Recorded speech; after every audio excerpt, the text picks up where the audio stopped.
கடந்த காலத்துல நானே எல்லாரையும் வெறுத்தேன். இந்த உலகத்துல இருந்த எல்லாரையும் நான் அதிகமா வெறுத்தேன். எல்லாரையும் கொல்ற அளவுக்கு வெறுப்பு வந்துச்சு. அந்த சமயத்துல ஹிடன் லீஃப சேர்ந்த ஒரு ஷினோபி என் முடிவை தப்புன்னு புரிய வச்சான். காரா அவன் எனக்காக அழுதான். நான் அவன் எதிரியா இருந்தப்போ எனக்காக கண்ணீர் விட்டான். நாங்க 2 பேரும் அவ்வளவு சண்டை போட்டதுக்கு அப்புறமும் என்ன நண்பன்னு சொன்னான். அவன் தான் என்ன காப்பாத்துனான். என்ன காப்பாத்துனான்னு சொன்ன என்னுடைய நண்பன் தான் இன்னைக்கு அவங்களுடைய குறிக்கோளா இருக்கான். அவன் மட்டும் அவங்க கைகள்ல சிக்கினா நம்ம உலகமே அழிஞ்சிடும். நான் என் நண்பனை பாதுகாக்க நினைக்கிறேன்.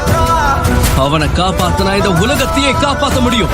நாம எல்லாருமே ஒன்னா ஒன்றிணைஞ்ச என் நண்பனுக்காகவும் இந்த உலகத்துக்காகவும் நம்ம கடைசி மூச்சு இருக்கிற வரைக்கும் நிச்சயம் போராடும்.